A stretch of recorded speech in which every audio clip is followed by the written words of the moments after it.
Good evening, I'm Katerina Georgieva. This is CBC Windsor News. Thanks for joining us.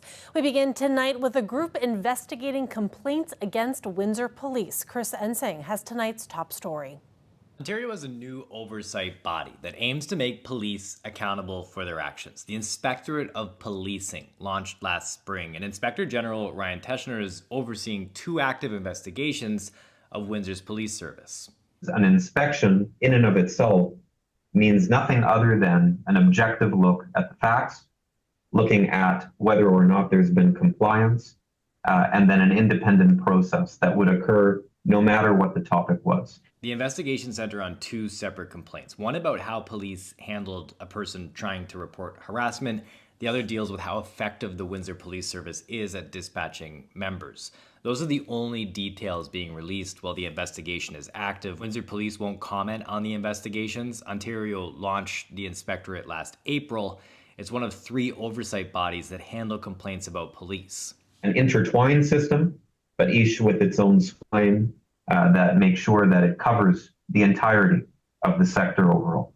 First, there's the SIU. That's the Special Investigations Unit. It investigates anytime a police officer fires a gun at someone or a person involved in an altercation with police is injured, dies, or alleges sexual assault.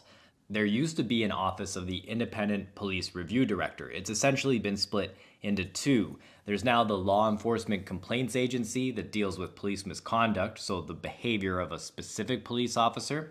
Now the new Inspectorate of Policing investigates complaints about police services and police boards. It also does independent reviews. Each complaint needs to hit a threshold for an investigation to move forward. The Inspector General can issue directives for change. So the Inspector General under the law has unique tools and authorities available to impose directions requiring that a police service or a board or both take steps to comply, and that again is something that is put in writing. Teschner couldn't say how long these investigations will take. The board was notified of these investigations late last year. Teschner says the outcome will be made public and posted online. Chris Ensing, CBC News, Windsor. A LaSalle man is hoping to take his case to court after he was arrested for visiting his mother, who has Alzheimer's, over the holidays. He had been banned from her long-term care home at Village at St. Clair in Windsor for more than a year under the Trespass to Property Act. That's something advocates say is unlawful and a violation of his mother's right to visitors, and say it's a tactic used by homes to silence family members who speak out about care. And they want police officers properly trained on responding to these kinds of situations. Here's how Zeman says it played out. In December, he decided to challenge the ban and had multiple visits. He was told he had to leave, but he refused. On Christmas Eve, police were called, but did not force him out because, according to Zeman, they understood his right to be there. On Boxing Day, the home wanted Zeman to have a visit with his mom, Anna, in the hallway of the home. He refused and visited with his mom in her room. Police were called, Zeman was handcuffed, escorted out, ticketed, and warned not to come back. It was pretty embarrassing, I think. I was humiliated. I was shooken up. I'm still a little shaken up, about being arrested. I was under the assumption I was just going to get a ticket and walk out with them. The ticket is only $65 with a huge impact, keeping him away from his mom. I'm not there to cause any problems. You know what I mean? I'm just there to look after my mom. What this highlights is confusion around enforcement and the different interpretations of the law when it comes to visitation bans in long-term care homes. Though, according to the Advocacy Center for the Elderly, it's clear based on the Residents' Bill of Rights under the Long-Term Care Act. The residents' rights are absolute. The legislation is to be interpreted under those rights. So that gives them an absolute right to have visitors. And therefore, it is our position that if a person is a visitor to a resident in a home, that this cannot be used. Schlegel Villages, which runs the home where Zeman's mother lives, says that his behavior was threatening. That's something that Zeman denies. But Mita says that even if Zeman is a threat, the home does have legal avenues to keep him away from the building, but the Trespass to Property Act is not one of them. The Ministry of Long-Term Care says the opposite. They say that there are provisions for homes to ban visitors if resident safety is at risk. And that's something that Mitas was extremely surprised to hear. I don't see that is legal. I don't think it's ever been legal. And police forces, again, are not properly trained. That's the other layer. Mita says that her group has been working to train officers across Ontario on this. So has Maria Sardellis. She is another advocate out of Ottawa, and she brought related case law to the Ottawa Police Service.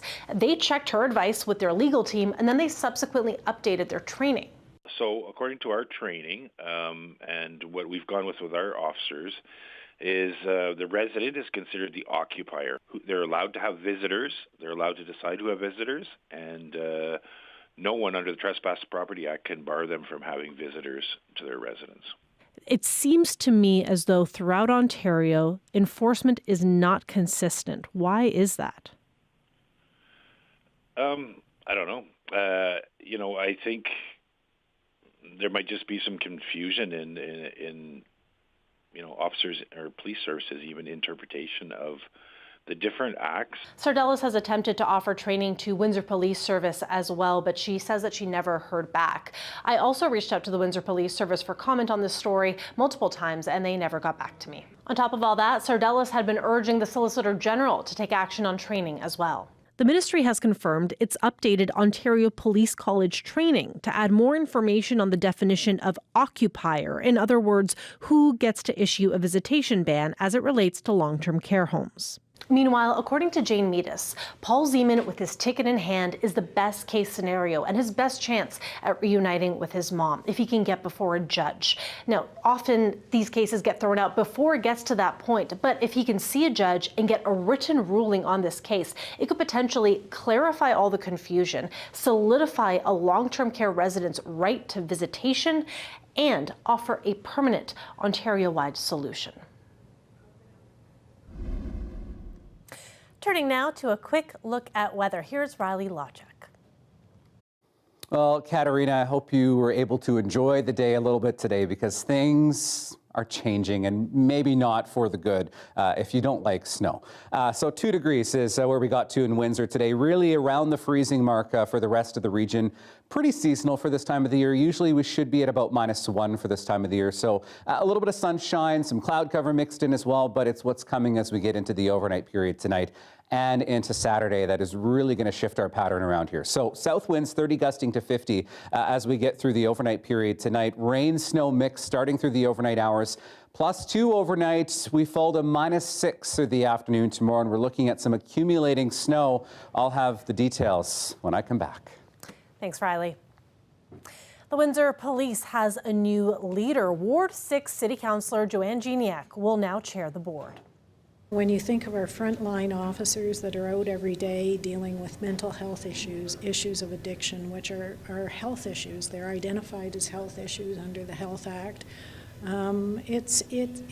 It's a strain. It really is a strain both financially and physically and mentally on our capabilities. So the challenges are not getting easier. They aren't disappearing.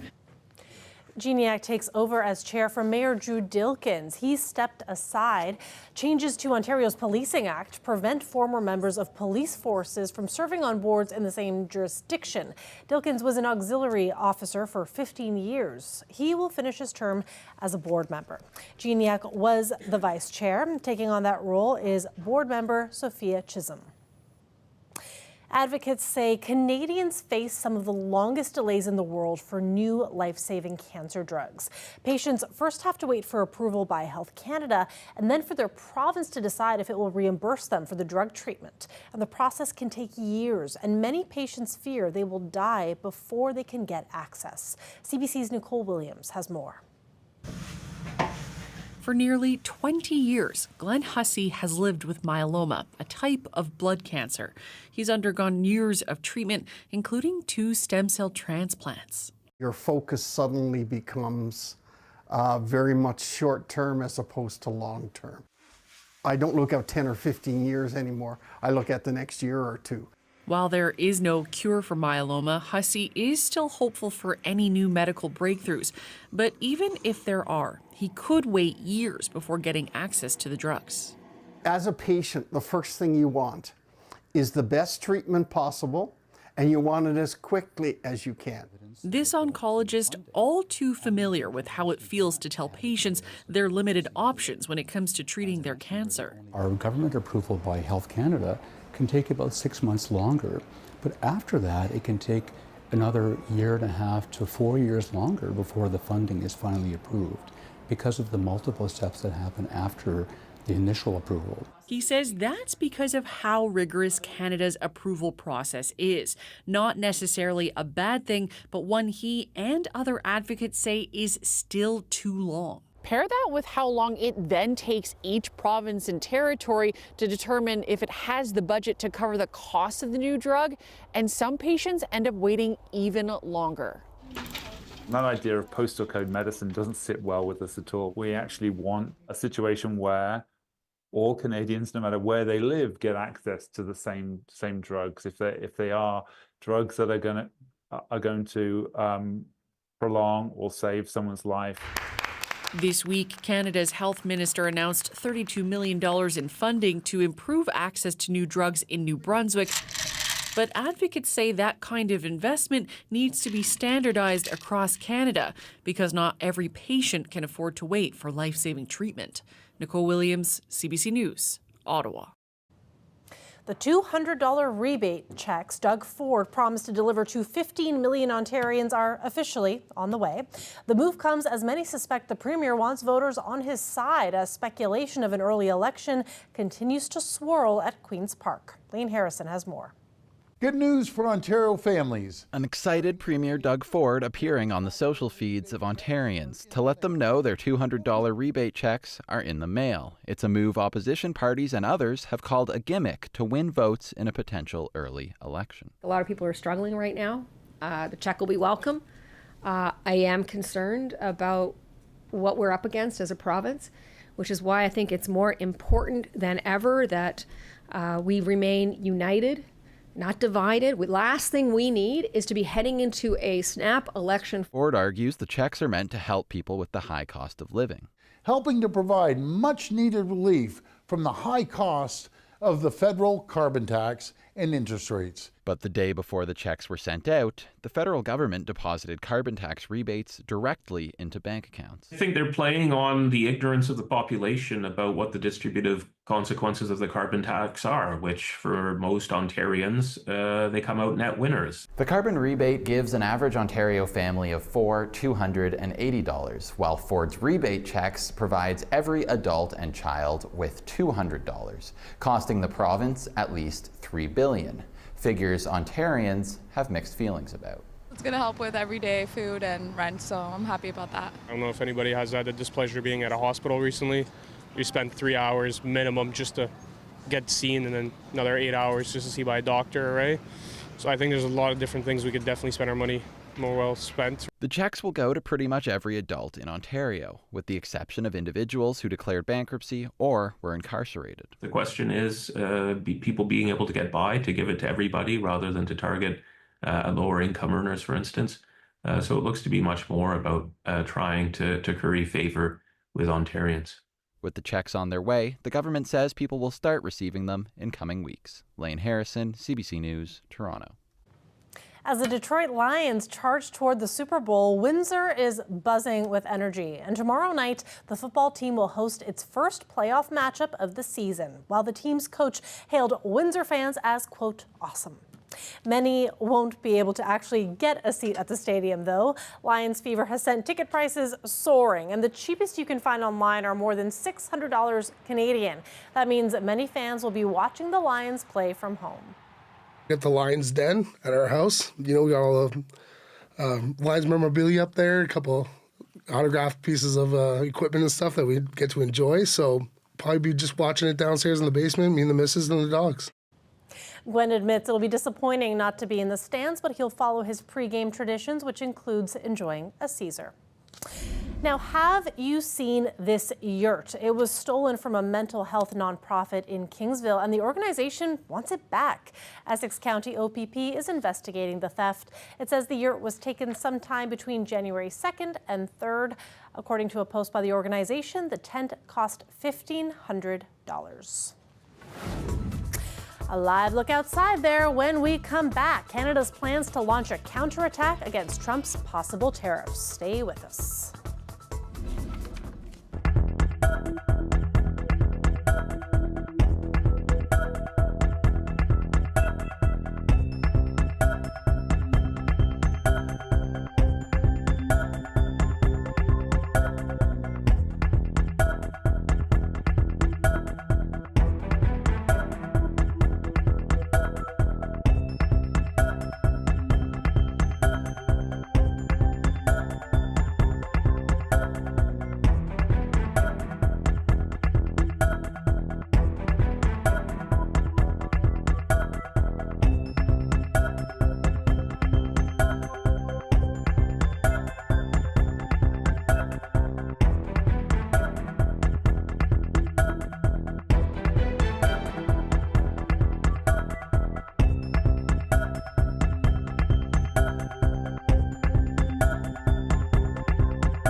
Welcome back. Justin Trudeau's government says it is ready to retaliate against Donald Trump if a 25% tariff on Canadian goods is imposed on the first day he takes office. Kate McKenna has details.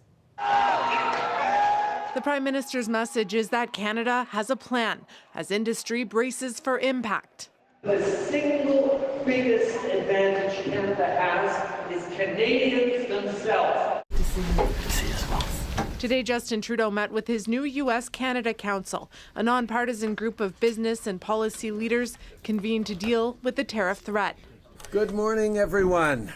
I hope you could all hear me online. It's great to see everyone here today. He told them Canada's ready to hit back if Trump moves ahead with a 25% blanket tariff on Canadian goods. This could be devastating. This would be basically starting a trade war. The Americans would be starting a trade war against us. CBC Radio Canada has learned the Trudeau government is planning a first round of counter tariffs to be released as soon as Monday. The expectation is that the first round of response, should they have to go to that level, would have a relatively minimal impact on the Canadian economy, but would get the attention of key stakeholders south of the border.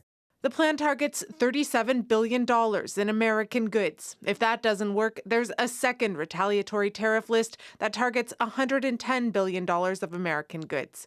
Canadian officials say everything is on the table. We're fighting for our country, we're fighting for our economy, and we're fighting for Canadian jobs. New revenue from tariffs could support workers and businesses caught up in the trade war. We want to make sure that ultimately, indeed, we use the revenues to support Canadians. Canada's Foreign Affairs Minister spent time in Washington, telling Republican decision makers it'll be American consumers who end up paying more. A lot of senators are very surprised by the numbers we're giving them. A lot of senators have never heard about this Trump tariff tax. Since Trump first made his tariff threat, Canadian officials have been working nonstop, appearing on American TV, meeting with American lawmakers, and even visiting Trump himself at Mar-a-Lago. But it's still not clear what's going to happen when Trump returns to the Oval Office on Monday. Kate McKenna, CBC News, Ottawa. Flames from the LA wildfires have expelled vast amounts of toxins. And even after the air is clear, that is going to pose hazards for people whose homes were spared. Mike Crawley reports.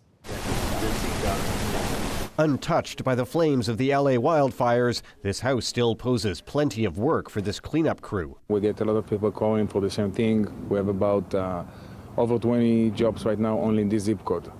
As the wildfires begin to weaken, tens of thousands of Californians turn their thoughts to returning home.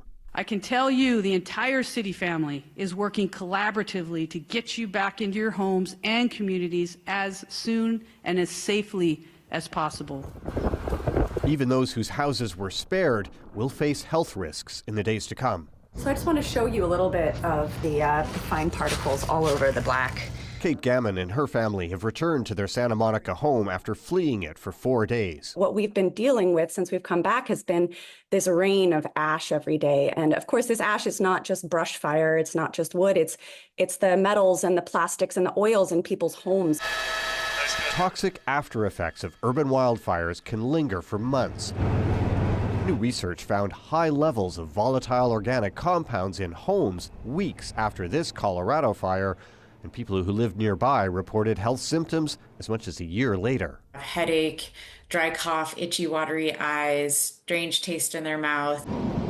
One key factor, wildfire smoke carries noxious gases into homes. And they absorb into all porous surfaces. So they'll absorb into carpets and rugs and sofas, but also drywall is porous. That means the LA returnees will face big cleaning jobs and will likely want to buy high-efficiency filters that remove particles from the air. The main thing that they can do to protect themselves now is going to be ensuring that they have the cleanest air as possible. Little is known about the long-term health effects of exposure to wildfire smoke, although some research suggests it may bring elevated risks of some cancers. Mike Crawley, CBC News, Toronto. We'll have weather when we come back. Stay with us.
it is time for more weather, and it's Friday, so we're going to let Riley Lachuk lead us into the weekend with your full forecast.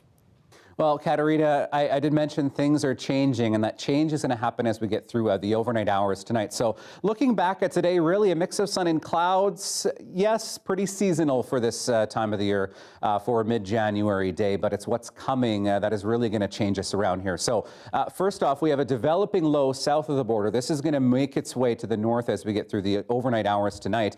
And then a cold front along an Alberta Clipper will really cool temperatures down behind that as we get into the weekend. So as we advance this into the day on Saturday, as we get into the overnight hours, as temperatures remain above 2 degrees overnight tonight, we are looking at this falling as mainly a rain event through Windsor, Essex, Chatham, Kent, up towards Sarnia, looking at mainly a rain event overnight.